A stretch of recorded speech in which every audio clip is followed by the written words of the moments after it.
Hey everyone, welcome back to Shaping Success with myself and Robert Watson.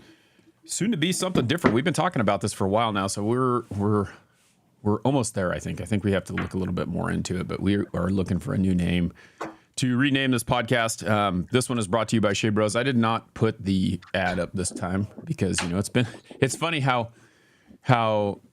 we didn't do this last week because it was my 25th wedding anniversary and my wife and I were out of town, and then it's been kind of funny just kind of seeing things go and shift and move and do all the things that we need to do in order to make this happen.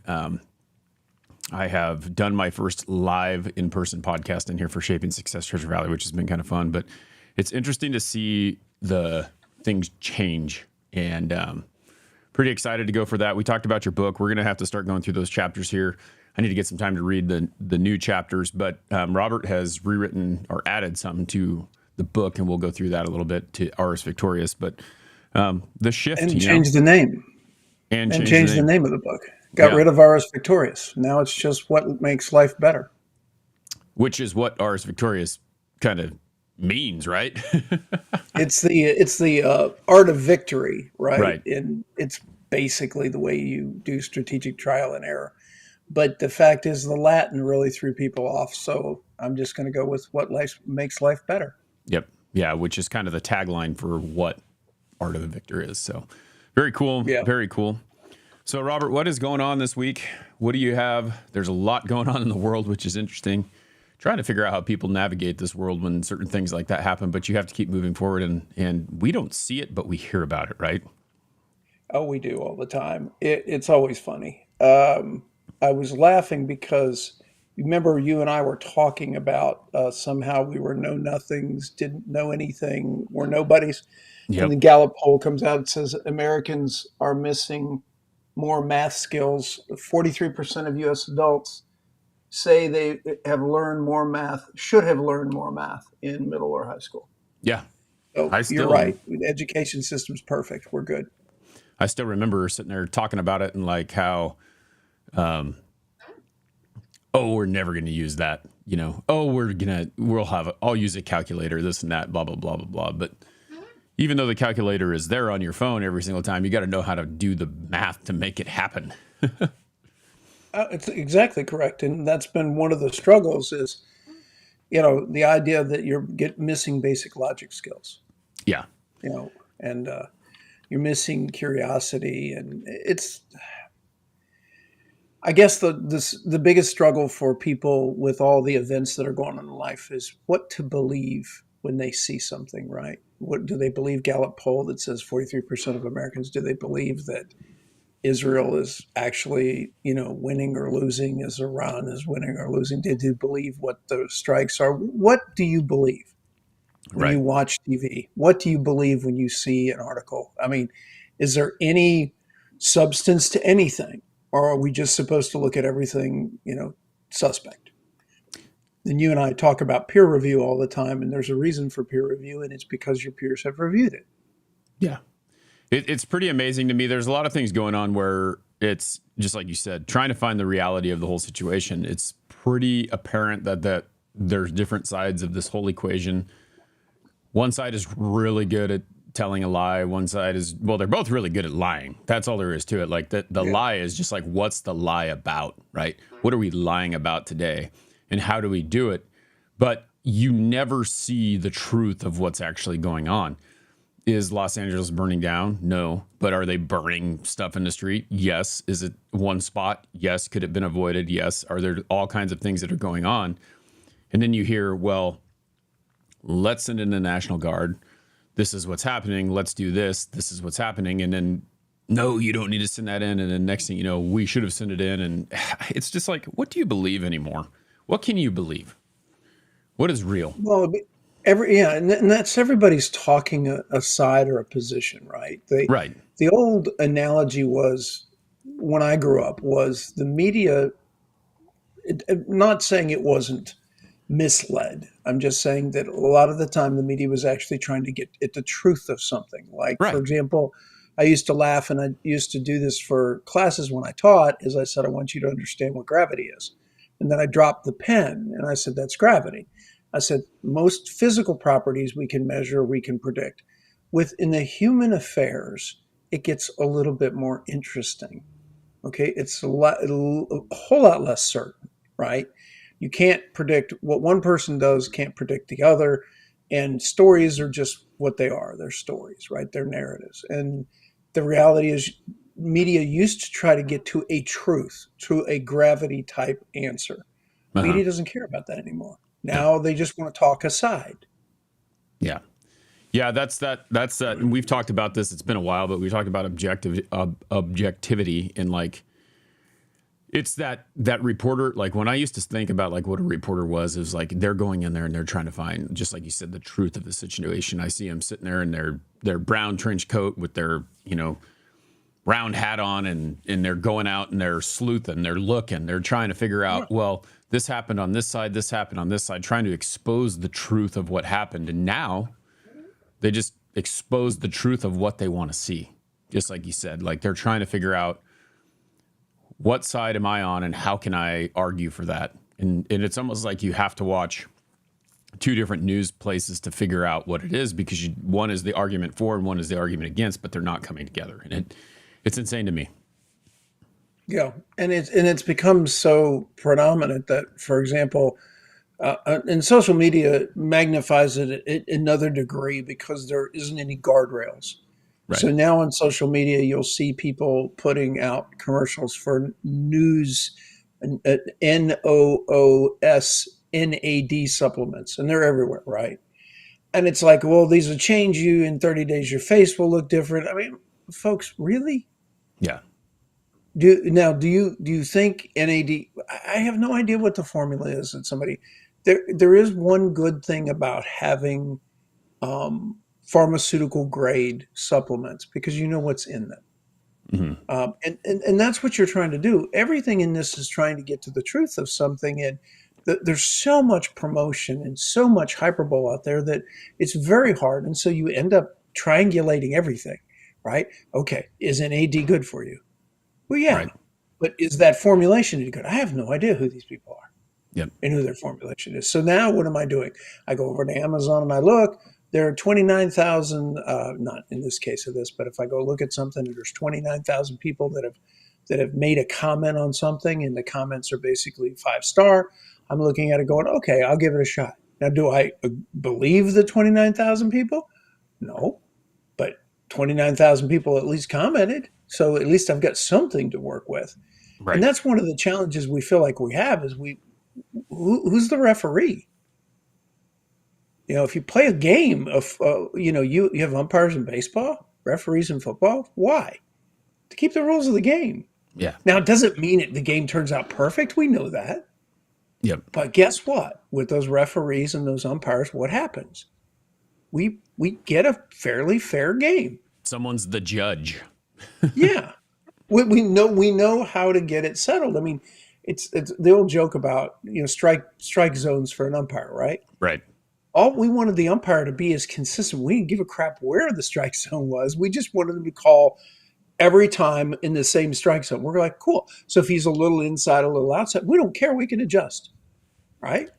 Yeah, it's kind of funny. I was listening to, I think we've talked about this. John Scalina's talking about widening home plate and how people do that with life in general. And it was hilarious to me. I was listening to Will Clark and Eric Burns.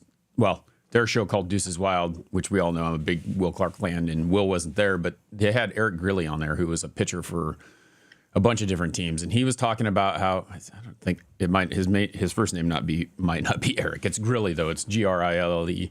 Anyway, he was talking about how they made the bases bigger, and how a base stealer like Ricky Henderson probably would have stole like 10 more bases, more than 10 more bases, a lot more bases, because the size and the distance between first and second became shorter because the base is longer, or are wider, bigger, easier to touch. And it was hilarious because he said, you know what? The only thing that they didn't do, they made every base bigger except for one. And that is the problem. It's like, let's make this base bigger. Let's just widen this out so that everyone can be more successful, because the success rate wasn't good enough. And that's what makes it more exciting. I see this whole thing with golf too. It's like the same thing. I went out golfing with my dad, and so I learned how to golf when I was, I don't know, 10, 11, 12, 13. And there's a lot of etiquette with golf. You know, one of them is like, well, someone's golfing. It's the first person who is furthest away, or if you're in a foursome, the person who's furthest away, they're the person who hits first, you know. And then there's some people that kind of speed it up a little bit because sometimes that person is a little bit slower than the other. So like we play ready golf where it's like, if you're ready, you go. No big deal. Like that's kind of the talk that you have between the people that you're playing with though. And now you go out there and because of, well, COVID was one of the things that was like, don't touch the flag stick because if you touch the flag stick, you could be passing COVID on to someone. So now you don't take the flag stick out anymore. And it's just amazing to me how that turns into, let's make this game easier because we don't need etiquette anymore. We don't need to take the flag stick out to putt. We don't need to let the person who's closest to the pin wait the longest to go ahead and all these things that we have, we change the way that we do it because someone didn't like it or someone wasn't successful or someone didn't make it the way that they wanted to. Instead of having those things where we had to be better. So I know this is kind of a long way to get to it, but you think about the strike zone in baseball. Okay. So if we made home plate wider, well, what's it do? It makes it easier for the pitcher to hit the target. Just like it does, it makes it easier for them to steal a base. Well, if you have a umpire that they're talking about these robot umpires where they call the strike zone, right? So it's going to be the same every single time. What's going to happen? That pitcher is going to have to learn what the umpire strike zone is. And because it's the same every single time, they're going to have no problem hitting that target. They don't have to learn. They don't have to adjust. They don't have to make it any better. So the game becomes easier for the pitcher. And you watch these guys come in. I was watching the Giants play the Dodgers this weekend. And the strike zone that the one umpire has is very, very tight. Well, that pitcher either throws it within that strike zone that umpire has to be successful, or he doesn't. If he doesn't, what happens? He loses. So you have to learn to make those adjustments in life. And no one does that anymore. They just want it to be easy. They'd rather have the robot umpire. They'd rather have the wider home plate or the wider bases. They'd rather make it easier to be successful because they don't want to fail. And it just drives me insane. We all have to learn how to fail. And that's so funny because it brings us right back to the title of the book, What Makes Life Better? And the answer to it is very, very simple. It is learning to strategically what? Try and fail. Yep. Strategically. Don't be stupid about it. Plan, your process, plan your lab, so to speak, of life. This is what I'm going to do. And, and it's strategically learning to try and fail. Yeah. It's strategic trial and error. And people don't want to realize that your victories are found inside your failures. Mm-hmm. But if you never fail, you don't have to worry. Everybody's victorious. Yep. And you also don't learn anything. Nothing's gained along the way. That's the process. The process. Victory is not. This big issue is coming up now with Aaron Rodgers. Mm-hmm. Aaron Rodgers is trying to, and this is one of those little interesting facts. Aaron Rodgers is trying over 40 to lead a team to the Super Bowl. Well, My God, he hasn't even went to training camp yet. And guess what? There's only one quarterback that's ever been able to do it. Yeah. One. Okay. And that one might in fact be the greatest of all time. And you might be chasing something you can't get. And incidentally, it's not really close. The top 5 guys for winning a Super Bowl are Tom Brady, Tom Brady, Tom Brady, Tom Brady, and Tom Brady. Right. Okay. So as far as age is concerned, I mean, it's just a completely different league about how you age and how you're competitive.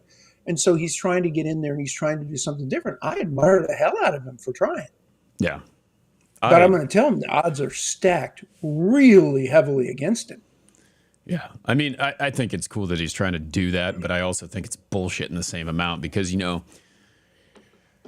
Tom Brady went and did it, right? Like he went to Tampa Bay and he won the Super Bowl and he made it happen. And Aaron Rodgers is not, he's a good quarterback. Don't get me wrong, but he's not Tom Brady. And if he was Tom Brady, he would have made it work with the frickin' Jets. because that's what Tom Brady would have done. Tom Brady would have went into the Jets and he would have made the Jets better. I don't feel that Rodgers has made the Jets better.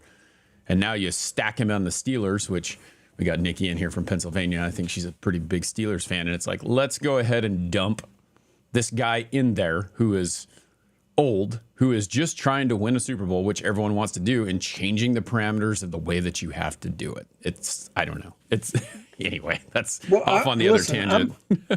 I'm all for him trying. I just want to point out that, the guys who have won, and they're just talking about age, over 40, there's only been one quarterback, and he's done it with two teams.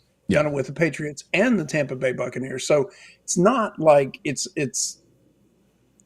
he did it one time. He did it multiple times over the age of 40. Yeah. But he's the only person that's done it. And you can see by looking at Patrick Mahomes may not play late into his 30s, let alone into his 40s. He's getting banged up. Yeah, you can't play that way and then expect to stay in the game. It's a very tough game. It's a very tough game. But I am all for Aaron Rodgers playing. Nikki, just so you know, I'm all for him having an incredible season. I would love for him to be successful. I really would love for him to be successful. Is the odds, I'm not happy about him being a Steeler. It's a distraction. That's the thing. It's like, it's a distraction. What do we want this distraction to be? I mean, next thing you know, the Steelers are going to be on Hard Knocks because let's get it all on TV to, follow that. Oh, yeah. It's insane. Yeah. Listen, it's, you can be a really, really good quarterback, but let's do this. Let's count the number of times that Aaron Rodgers has won the Super Bowl. Yeah. Okay. Now that we've counted, it's one. Yeah. Okay. Okay. Now that we've counted, right? And we're going, okay, now we've counted. Like, okay. So again, you have a guy who's been successful. Peyton Manning was successful at two teams. Yep. Won two Super Bowls, one with the Colts and then the other with the Broncos. So he has done that. And he did it at a late age, I think 38 or something like that. Pretty long in his career. Yep. Again, over 40, tougher. Have you watched the roast of Tom Brady? Have you seen that? I did. Oh my gosh. It's funny how he talks about I love Peyton Manning, don't get me wrong, because I'm a Colts fan and I was a Colts fan for, like when Jim Harbaugh was the quarterback of the Colts, which he played for a few teams. And it's funny to me to watch like Peyton play, and he was really good. He was excellent. But like to think about it, Brady's like, well, I owned you. Like he really did own Peyton. Like that was the thing. And Peyton being a great quarterback, being owned by him, it's the truth. And you look at like, okay, so we cover this and we decide that quarterbacks are as good as they are because of the Super Bowls that they've won. And the reality is brother's a better quarterback than he is if we gauge it that way, right? It's kind of funny. Who put two L's on Tom Brady in the Super Bowl? Exactly. Who's better? So, okay, so does Eli own Brady? Well, it kind of seems that way. What was it? Tom Brady said he was talking about life and how life gives you. He said, when you lose a Super Bowl and you lose a perfect season by a guy catching a football with his helmet, he said that's just the way it goes. You can't cry about it. It's just the way it goes. That's life. Yep. He said it was fantastic play. He said it was what it was. But yeah, not only did you lose the game, but you lost a perfect season. Right. Over a bizarre catch. But it doesn't matter. That's the way life goes sometimes. Life is bizarre. Yep. Yeah, but that didn't mean that he stopped, because what did he do after that? No. Went back and did it again. Went on and won at least, I think, 3 more after that. Yep. And that's it. Like you have that choice. You can fold or try again. And I mean, that's one of the cool things that Rodgers is doing that. But like on the same token, I look at it like we get into this, and this is very controversial, but the GOAT debate about basketball, right? We're talking about Michael Jordan being a better player than LeBron. And you see all these things. It's like, how many championships has LeBron lost? And it's about as many as Michael Jordan won. So you still, and good thing for LeBron, good for LeBron to keep playing, but it's not the same. Right. You look at it, it's not the same. So no. And again, if you're talking about the greatest player of all time, you're talking about who is the most complete, right? Who could play defense and offense, took his team to the finals, who was the person that you couldn't stop? Okay, who are the stories told about the guy you never want to piss off in a game? Right. Okay, it is not LeBron. Everybody talks about everybody who played in Jordan's era talks the same thing. Yeah. Don't piss him off. Don't trash talk him. Don't start that. Because they say Superman coming out, the cape's coming on, and Yeah. What did they? it's over. It's Jordan. That's if you watch The Last Dance, you saw it. It's like he's said multiple times, "Don't piss off Black Jesus. Don't do it." It's like he's got that. He's like, you piss him off, and it's the fuel for him to come back and destroy you even more. It's just like that pitching that we were talking about. It's like a good pitcher will locate the strike zone from the umpire. They've studied him. They know how his zone is, and they're going to locate, because if they do, they're going to be successful. And if they don't learn how to do that, if they don't learn how to make the adjustment, you watch The Last Dance and you see Jordan, like in the finals, they lost this game. In the very next game, he tore up that same person who was tormenting him and stopping him from being successful. And that's what you have to do. You have to make the adjustment in life. There was a guy, and I think it was in the fifth, and I'll get the story partially wrong. I think it was the fifth time he had won the series, and I think it was in game 2. He was wearing the number 45, and somebody made the comment, 45 isn't 23. And then he came back. That was it. Not only what he said was so interesting was in the third game, and he was roasting him. He gets up to the line and he shooting 2 free throws, and he makes the first one, intentionally missed the second one, and everybody's looking around going, and they're down by like 15. It's not like the other team's going to win, and everybody's looking and going, and the guy bumps him and he says, "Look at the scoreboard." And up at 23, it said 45 points. He deliberately made it so 23 is 45 on the scoreboard, and the guy made the comment, "Yeah, he's a little he gets he holds a grudge." Yeah. And you think he forgot? He did not forget. He'll remember that shit. And that's he held it. There was a picture of him the other day. I got it on TikTok. He was doing a charity with a kid in high school who was high school All-American or something, and playing one-on-one with him. Jordan's 58 years old. Yeah. Okay. So Jordan makes the first move, makes a nice shot, does a layup on the kid. Second shot, he does a little fake and then dunks on him at 58. Yeah. It's funny. I saw an interview. I can't remember. I think it was Jay Leno, and he was like, "Can you still dunk?" And he looks at him. He goes, "Jay, are you stupid? Of course I can still dunk." And he did, because I just watched him do it. Yeah. It was like a week old. Yeah, like, it's pretty crazy. crap. That competition. Like, I'm not saying he could probably do that when he's 80, but I wouldn't. If anyone could, it's going to be him. Well, it was so interesting. Magic Johnson was asked the question, not about the GOAT, but what is a superstar? And Magic Johnson had the best formula I've ever heard for it. He said a superstar is somebody that brings the fans in the opposition's court. He said, in other words, you're playing in Detroit and you're Michael Jordan, and everybody goes to the game because Michael Jordan's playing. Yeah. He said, that's a superstar. Somebody that draws people in, or you say, hey, somebody's playing tonight, I don't care what game it is, and people rush home. That's what a superstar is. Yeah, I mean, you look at like this, the whole thing, and I don't know if you've paid attention to this, and like I've never really paid attention to WNBA much. I mean, there's been some great players there, like I remember like when it first came out, like Cheryl Swoops and a couple other people, but like now the big thing is Caitlin Clark and Angel Reese. And there is honestly, between the two of them, there's not really any comparison. I don't even know why they're comparing the two of them, other than they played in the national championship in college at the same time. And Caitlin lost, right? But what they're doing right now is they're trying to pin these two people against each other, and they're not the same player. That's all there is to it. But the proof in the pudding is the fact that when Caitlin Clark is there, the tickets are like way more than what they are, and the stadium is way more filled, even in Angel Reese's home team stadium. So Caitlin Clark gets hurt, and they're supposed to play again, and the ticket prices go down to $3 instead of being like, I think they were like $90 a piece. And that's it. It's like, that's when Michael Jordan comes to town. That's what happens. It's the same thing. It's like they were talking about in The Last Dance, how it just became tiring, how busy it was, how crazy it was. Michael Jordan would hang out in his hotel room because it was so crazy that everyone wanted to be like Mike, right? And it's insane. Yeah, but it's the whole goat thing is. Listen, it is what it is. But in my lifetime, okay, he's head and shoulders.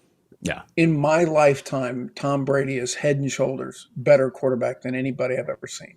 Yep. And I've seen Joe Namath in my lifetime, who basically was one of the few quarterbacks who ever said we're going to, was I think he was a 13-point underdog in the Super Bowl, Mhm. and he basically said we're going to win, and he Yeah. goes in and wins. He didn't win again.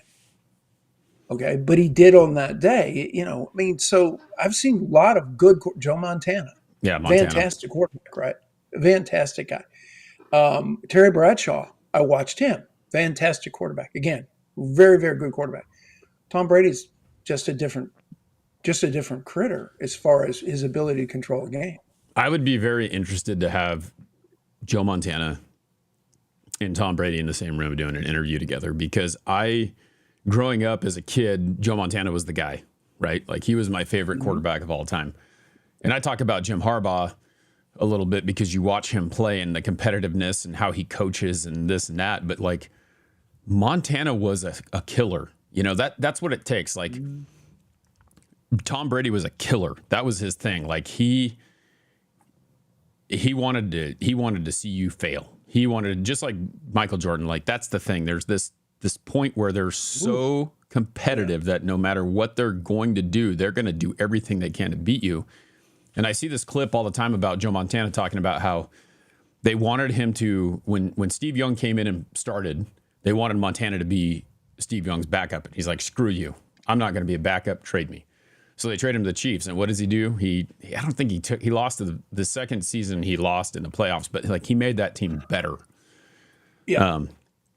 And that was it. And he said, I'm not going to be this guy's backup. Trade me. That's all there is to it. And that's that competitive edge that a lot of people don't have anymore. It's like, no matter what the circumstances, we have to do this. They're going to go this way with this guy. There's no way I'm going to start over him. Something could have happened to Young. He could have been hurt. He could have done whatever. And Montana could have came back in there and won the Super Bowl again. But he's like, screw it. I'm going to go somewhere where they don't have as good of a team. And I'm going to try again. And I'm going to make this happen. And he has that competitive edge. And I believe that's the same competitive edge that Brady had. It's like, they're killers. That's all there is to it. They're going to kill it, whatever they can do. And that's what it takes to be successful. Doesn't matter if you win, you lose. If they take it away from you, you have to be a killer. Well, I mean, Brady modeled his game after Montana. Yeah. Brady was a Montana fan, grew up with him watching him play. Yep. Yeah, I mean this was is prototypical. Now Brady has more size, a bigger arm, all that kind of stuff. But the point is, that's how he modeled his game. Right. So yeah, I mean this is again the instinct of being competitive, and it's like, and I don't mean to make the simple analogy, but the book I changed the title. I'm doing things to try to get it to sell more. Why? Because I'm recognizing that what was a C or C plus book as far as sales are concerned, I believe is a better book. Right. I personally believe it's a better book. Now I may be wrong too, so I'm going to rebrand and try to work and to see if it is a better book. I don't know. But here's the point. I'm going to try to do something completely different. And people are like, well, you just, you don't change the name of the book. I said, yeah, you can. It's my book. I can do whatever the hell I want to. How many different damn versions of every single book do they have? I mean, it's funny how you see that. It's like, hey, this is version blah, blah, blah. And you're like, right. Make the shift. Figure it out. Yeah, make the exactly. And I still think shift happens now. What is the way this should go? Yeah, I like that though. Yep, that's the thing, and that's where we're going with this. We're trying to decide how we're gonna rename this, but it's about making a shift, and that's where it's at. So we'll figure that out. We'll make it happen. We're gonna rename. And this isn't a rename because it's not doing well. It's a rename because we're doing different things. Like I'm trying to find a way to make it is actually, it's like I'm trying to make Shaping Success something that is it's different. It's what it started out as. It's where it's at, and that's where we're going. It's not taking away something, it's adding something. It's making something more. So absolutely. Yep. Well, everyone, thanks for hanging out. Like I said, this is brought to you by Shade Bros. If you are looking for window coverings in the Treasure Valley, please give us a call, 208-99-SHADE. We appreciate you being here every Monday. We missed last Monday, like I said, because it was my 25th anniversary, and we were out hanging out, celebrating that. But we're back at it, and we will see you next Monday. Absolutely. Take care.